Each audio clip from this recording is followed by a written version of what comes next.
Okay, the latest Tottenham transfer news concerns Juventus striker Paulo Dybala, valued at £80 million. And Football London broke the news on Wednesday evening that Spurs were in talks with Juventus about bringing him over to Tottenham.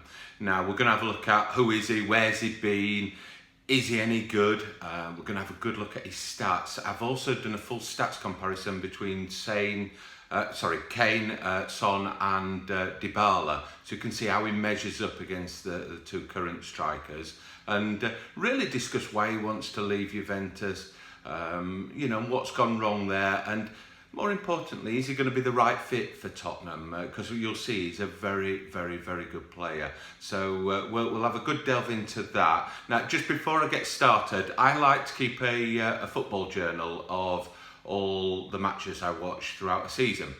Allows me to keep a record of who played, where they played, attendance, who scored, player ratings, and I like to keep the stats and everything. And I've created a Big Mouth Football Journal that I've just had a few printed. There's a link in the description if you want to take a look. If it proves popular, obviously I'll get some more printed, but it's a great way of keeping a record of your team, something that you can keep as a memory for many years of matches and look back on what happened in matches. And there's about 60 pages there, allows you to keep a full record. There's room to put your own thoughts on whether it be the match or whether you just want to record who was at the pub after the match, or your favourite cafe on the away game to Brighton and that sort of thing. So link in the description if you want to have a look. Like I say, only a small number printed, but if it does prove popular, I will get some more printed. So back to Paulo Dybala. Who is he? He's a 25-year-old Argentinian international, plays at Juventus. He can play centre forward, second striker really are his best roles, can play out wide, and can play a bit deeper as well. So he's highly versatile, but his best position is a centre forward, second striker. Now, he started life in the youth academy at Instituto de Cordoba in Argentina back in 2003, stayed in the youth academy till 2011. Broke into their first team for one season in the 11-12 season. Had a good first year as a young lad. He'd have been probably about 17 at the time. 38 appearances, 17 goals. So, not a bad first senior season. That was noticed by Italian club Palermo. They paid about €8 million for him in 2012. He had 3 seasons with them, and pretty successful seasons. Juventus obviously caught the eye of Juventus, and in 2015 they paid about €32 million. I think there were some add-ons, and brought him to Juventus, and he's been an absolute star for them. He's won the Serie A several times, the Coppa Italia numerous, I think at least 3 times. He's been named a Serie A Team Player of the Year 3 times. He's been an absolute roaring success in Italy, and we'll have a good look at his stats in a minute. And I've also done a comparison of his stats over the last 5 years between him, Son and Kane to see how he measures up. Now, incidentally, his family does allow him to, his family heritage allows him to play for Poland or Italy, but he chose Argentina, and obviously he was at the Copa America just recently, and he'll know a couple of the Spurs players there, Lamela and Foyth. There's a connection there with the players at Spurs, and obviously with Poch being Argentinian. So stats-wise, let's have a look. So going back on the last 5 years, before he moved to Juventus, his last season at Palermo, 14-15 season, 35 appearances, 13 goals, 10 assists. 15-16 season, first season with Juventus, 46 appearances, 23 goals, 9 assists. 16-17 season, 48 appearances, 19 goals, 9 assists. 17-18 season, 46 appearances, 26 goals, 7 assists. And then the last year where it just went a little bit astray, the 42 appearances, 10 goals, 5 assists. So his figures dropped off. You can see before that he's a goal scoring machine, an assist machine, and he's done it for a long period of time. But what went wrong last year? Well, if you look at his previous 4 seasons before that, he was playing mainly as an out-and-out centre forward or as a second striker, but very much sort of down that middle channel, and that's where he really enjoys playing, and that's where he's most productive, most prolific, and his stats show that, you know, there aren't many strikers, second strikers, that can come out with double figures goals, high assists season after season. So they're a rare breed. So you can see why he's getting his 80 million price tag, and at 25 he's still a relatively young lad. Now last year was when Cristiano Ronaldo came to Juventus, and you know, whenever Ronaldo arrives at a club, to a certain extent it puts a few noses out of place. Dybala was the star there, he was the superstar, he was knocking in the goals, he was the glory boy, and then all of a sudden Ronaldo comes. And you can see the attention goes on to Ronaldo. Ronaldo also takes priority on the pitch in terms of positioning. And whereas in previous seasons he played that centre-forward second striker role, last year he was forced out wide, and he did play a number of games sort of on the right wing. And, you know, a combination of having your nose put out, you know, somebody take your superstar status, and being pushed out of position. And when you're used to, you know, when you're a striker, it's all about knocking those goals in and seeing the goal tally go up and the assists go up and all the plaudits and all the congratulations that go with that. And suddenly, even though you may be contributing to the team, and he was, to see your goals drop down to 10 and your assists drop down to 5, mentally is probably not good for him. Off the pitch, I understand that, you know, from my research, the two got on well, but on the pitch it didn't seem to work. Now there's been a change of manager at Juventus, and obviously the ex-Chelsea boss Maurizio Sarri has come in. Now when all the news broke about Dybala and Tottenham, he did an interview, and he said, you know, you know, he's used to playing a 4-3-3 formation, is Sarri. That's his preferred one. So there's room only for sort of one central striker, and you can bet your bottom dollar he's going to give that to Ronaldo.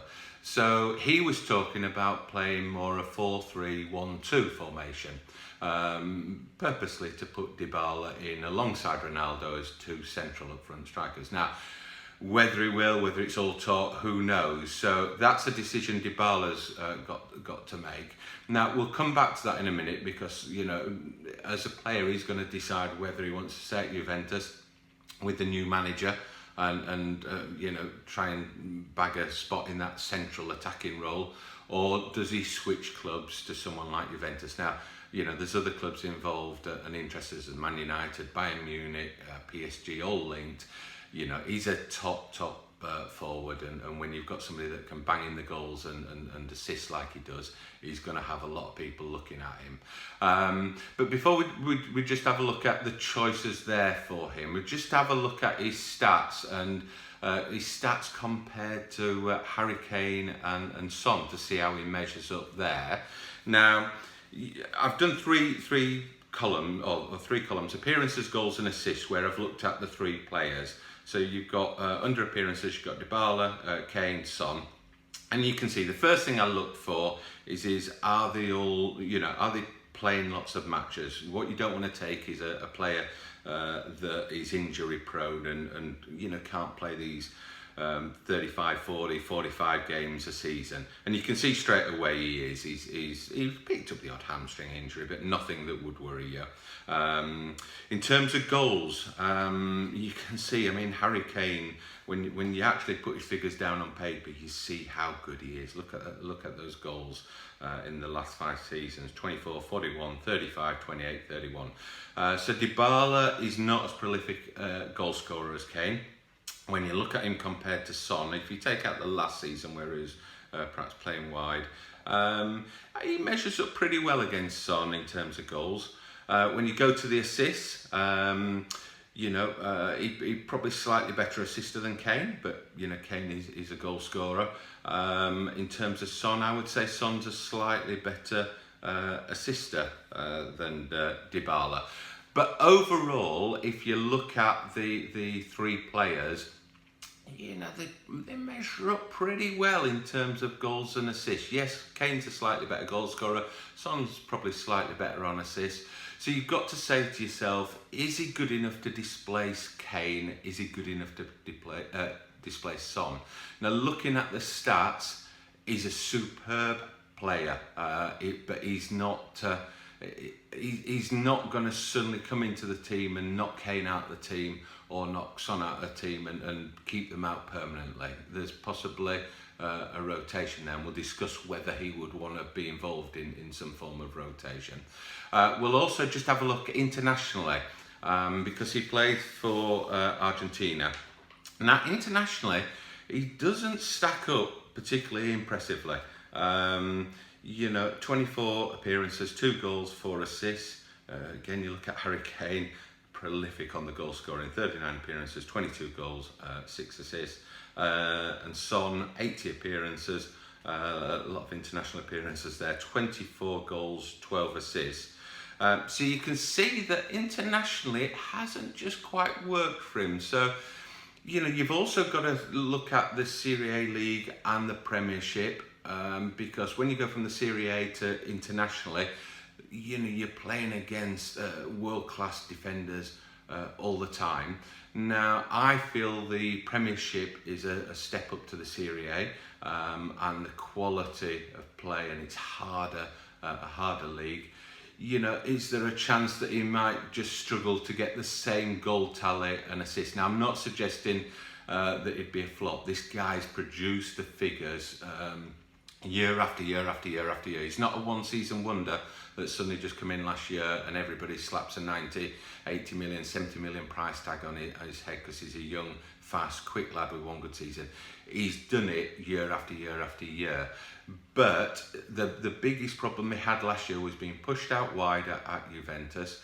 And, this is a guy that wants to play every week. So you've got to say, is he going to come into Spurs and displace Kane and Son? No, he isn't. Is he going to be an excellent signing for Tottenham if they could get him? Absolutely. He's a player you'd want in your squad. He's a player that, can you imagine, the rotating, saying Son, Kane and Dybala. Absolutely superb. Now, would you want to play him out wide? Yes, he can play there, and he's excellent. Does he want to play there? He's leaving Juventus or unhappy with his last year at Juventus because of playing out wide. Would you play him a little bit deeper? Is he a swap for Eriksen? There's people are talking about, could he be a straight swap with Juventus for Eriksen? And yes, would I swap him for Eriksen? Yes, I would. Would I want him in the Spurs team as a swap? Yeah. Obviously, you've got Eriksen, Ale, Lamela, all playing that sort of attacking midfield. Lo Celso, that he's more of an attacking midfielder. So again, it may well be a rotation position. But yes, I would swap him for Eriksen if there was a straight swap. Absolutely, I'd have him in the squad like a flash. But the big question is would he want to come under those circumstances? And I'm not sure if he's got a new manager at Juventus who's telling him, look, I'm going to play a 4-3-1-2, and you're going to be one of those two with Ronaldo. That's going to be tempting for him to sort of try that, I think. What could Pochettino sell him for Spurs? You've got to be honest with these players, because if not, you've got a big problem on your hands. You've got a big outlay with big wages. And we've all seen that, if things don't quite work out, it's a problem. So you've got to be honest with the player in terms of what Spurs can offer him when it comes to Spurs. And if he's, if Pochettino's honest with him and saying, look, I'm going to play you as a rotation in with Kane and Son, then great. I would sign him like a flash. But, if he's expecting to come and knock Kane out of the team or Son out of the team permanently, terrific stats, but I don't think he gives you anything more than they do. I think he's certainly up there with them, and some people argue better, but I would say he's not a level above them. So it's going to be an interesting one. I think how I feel this one is likely to pan out is that with the new manager at Juventus in Sarri, he's going to obviously sell him his vision of staying. He's not going to want to lose a player of Dybala's quality. This is a guy that's being compared to Aguero, Carlos Tevez, Maradona, even Messi. When you watch him and you see, I've watched quite a lot of clips over the last 24 hours of him. He's got beautiful tight control, great dribbling skills, great awareness in the penalty areas. He can tightly get round 2 or 3 players and then look to lay it off for a superb assist, or he can find that bottom corner.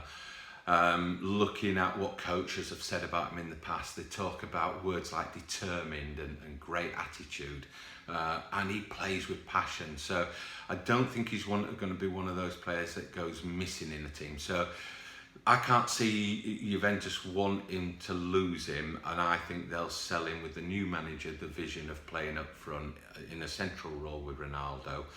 I feel that this one is more likely to happen possibly in the January transfer window, if at all, and Tottenham can see how things pan out with them. Juventus can see how it, or probably Dybala more, see how it pans out with Juventus. This may be one that gets revisited in January. I could be wrong. Levy could be ready with his checkbook, ready to go, and I think any Tottenham fan would welcome him with open arms, and I think any Premiership club would be lucky to have him. It's just whether he's prepared to fit into what they have in mind for him in terms of appearances and rotation, I think. That's all on Dybala. No further news really on the Tottenham transfers. Just an important milestone passed. Toby Alderweireld, the release clause date has passed, so nobody can sign him for 25 million now without Levy's say so, and there's talk that he's put now a 40 million price tag on him, so that's good news. Apart from that, we're still waiting for Sessegnon, still waiting for Lo Celso. I believe they need to tie up that left back spot really and get that sorted. So thanks once again for watching. If you like the videos, enjoy the videos, please like and subscribe below, and thanks once again for watching.